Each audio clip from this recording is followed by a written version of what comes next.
There were very few cars for a long, long time. In fact, that's one reason that it was such a marvelous tourist attraction. It was the only way you could get to the top of the mountain, except hiking, and of course lots of people hiked it. People came from all over the world. It was like going to Paris. You had to go up the Eiffel Tower. Very few people got up on a lonely mountain like that in those days. You had to make a special trip like that. Some people, I suppose, went up Pikes Peak, and others went up Mount Tamalpais. There never was a train up Diablo, so Mount Tamalpais was the scenic mountain in the whole Bay Area. And scenic indeed it is. Even on a foggy day, it's marvelous. You know? What I remember about the mountain railroad is that it was world famous. It was the crookedest railroad in the world.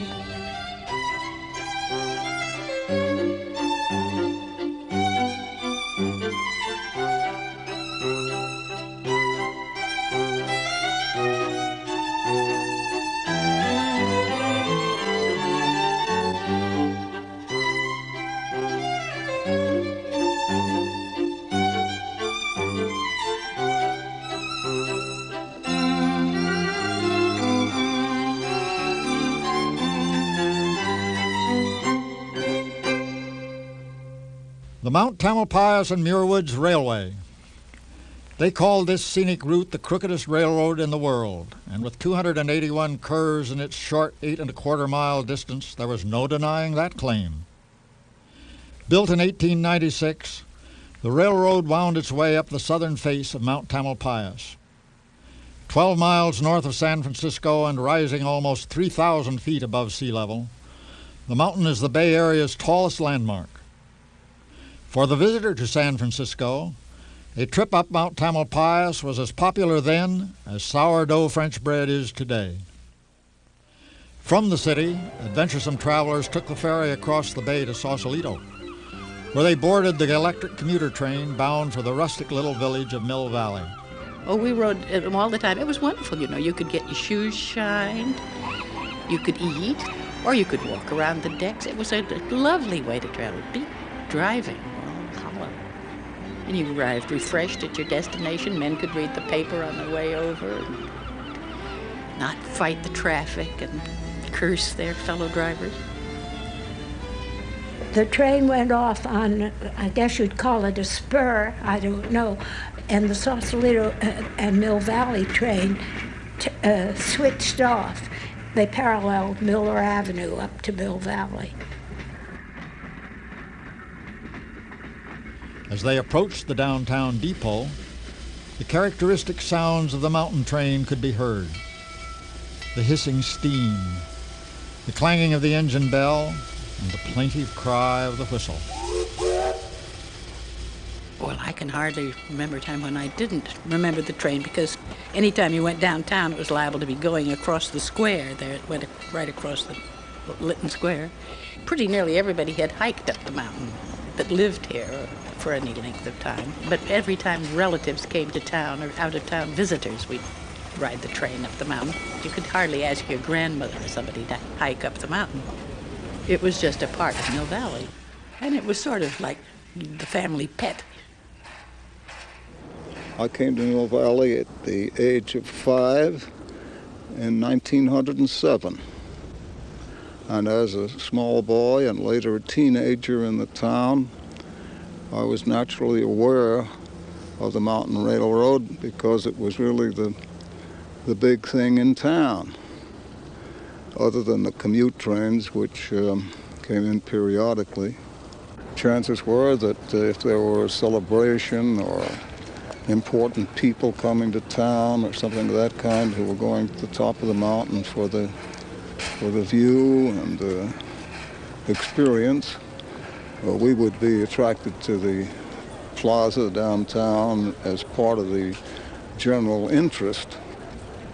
It had a very characteristic blast of steam. Maybe every minute or so there would be this blast of steam come out. You could hear that all the way up the mountain. Well, actually, I saw a picture of the Mountain Railroad before we ever came here, because in 1915, when there was a big Panama Pacific International Exposition. My father and mother came from where we lived in New York State to Mill Valley, where my mother's cousin, Mrs. Bostwick, lived. When they came back, they had all these pictures, and amongst them was one of the trip up the mountain. And in those days, I think at the Double Bow Knot, where the water tank was, everybody would get out of the train and they'd stand in rows, and some commercial photographers would take pictures of the whole thing. And the picture is about 2 feet long. It's a big thing. And they brought that home, so we marveled over this picture of all these people. I'm sure there were 200 people. The women didn't look as if they were going up a mountain. They all wore long suits in those days and had their hats on. The men all had hats on. Of course, that looks very funny to the people now. But it was a wonderful thing. And then, as it happened, 2 years later, in 1917, we moved to California. And one of the first things that my Aunt Miss Bostwick did was take us children up the mountain. And you can imagine coming from New York State, which was pretty flat, going up the mountain. Well, I thought it was terrifying going around these curves and getting so high. But of course, so beautiful, so beautiful. That's my first memory, and I went up many times after that on the train and hiked it too. We moved to Mill Valley the 1st of August 1916 when I was 8 years old. And 10 years later, on the 12th of July 1926, I was offered a job as fireman in the Tamalpais Railroad. And I enjoyed the work so much that the pay, as small as it was just like a bonus. The railroad was an engineering masterpiece when it was built in 1896. 200 men using hand tools and black powder built the railroad, and there are 281 curves and 8 1/4 miles of track. And if all the curves were joined together, it would make 42 circles. And the survey was made so that there was a grade of about 6%, except the steepest place toward the top of the mountain was 7%. And one of the engineering features was halfway up the base of the Double Bow Knot, where the track paralleled itself 5 times within a radius of 300 feet. And of course, all these curves helped in breaking the train down the mountain. The reason that there is the Double Bow Knot, which Bill mentioned up on the mountain, was that a team started down from the top, chopping away the road. Team started up from the bottom, and they missed by about 100 feet or something like that. So in order to get back that way, they had to make the Double Bow Knot, but that it was not an intentional part of the route. I never really knew the real reason, but I know that... I thought it was so steep that they had to. Well, I'd heard that story too. I thought so too, But the truth is that the Double Bow Knot was a planned engineering feature, which helped the engine gain altitude over an extremely steep part of the mountain. But it took more than just engineering genius to get that train up the mountain. It took a powerful standard gauge steam engine. In order to negotiate the curves on the mountain railroad and to go up those grades, you need a special type of locomotive.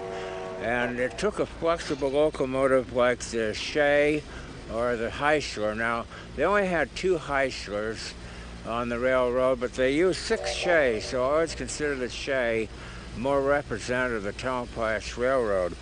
These locomotives were used in lumber camps and for slow switching, hauling heavy loads. They're extremely powerful, very flexible, and in order to get that flexibility, well, they had 2 4-wheel trucks. And the Shay engine was 3 cylinders, 3 vertical cylinders, connecting rod. The axles are solid, so you had power on all 8 wheels. And the flexibility of these trucks going around the curves was obtained by this shaft sliding in and out of that sleeve. Well, that 3-to-1 gear ratio enabled the engine to take the train up the mountain, because an ordinary locomotive wouldn't be able to pull itself up a grade half as steep as the mountain road.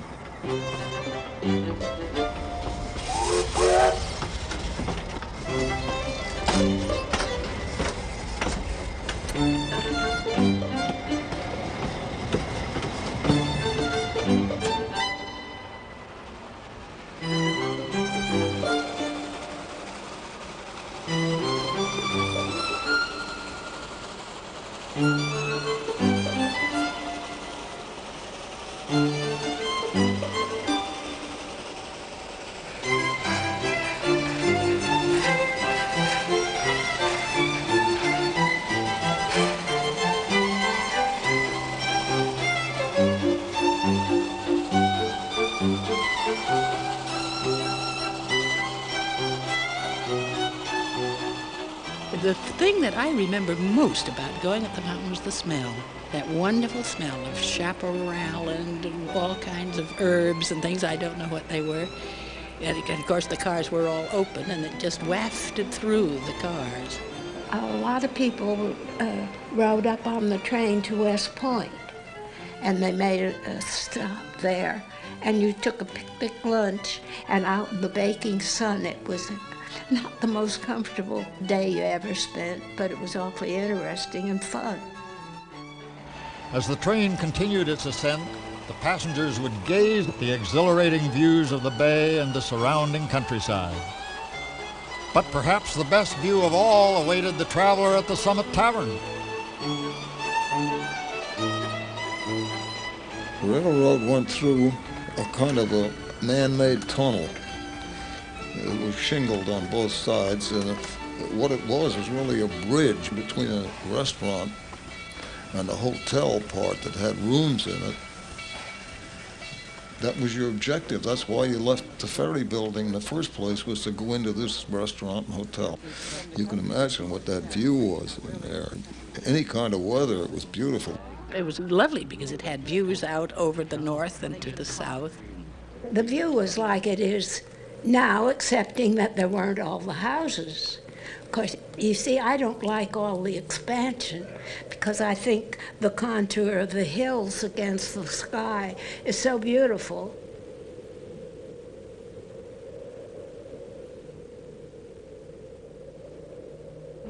I can remember that you could make arrangements and have a special dinner dance up there.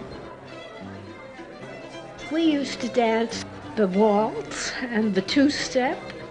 The musicians would play until midnight, and then we got in the gravity cars and came down, and that was always just delightful. And sometimes the one who was running the gravity would let you see how fast it would pick up speed, and it would be quite a thrill to go down that mountain at that rate of speed. In the brochures, they used to advertise the Mount Tamalpais and Muir Woods Scenic Railway.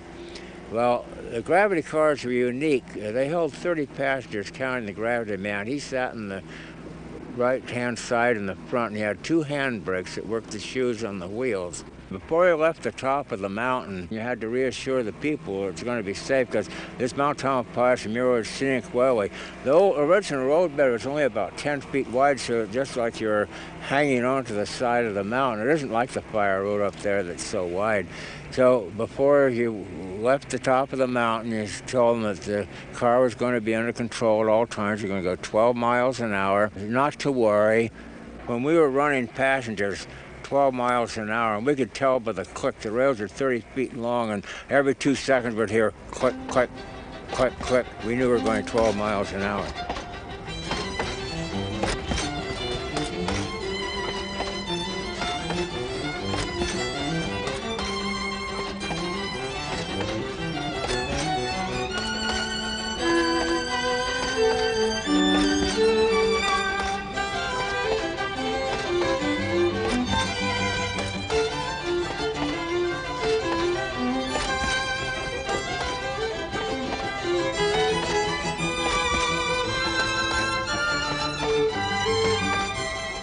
Some people chose to ride back into town, while others took the branch line from the double bow knot down into Muir Woods. The railroad advertised the gravity trip as the world's longest roller coaster ride. And to some, it sure must have felt like that as they glided down the mountain like a bird. When the gravity arrived in Muir Woods, visitors could rest and take refreshment at the inn or stroll amongst the redwoods.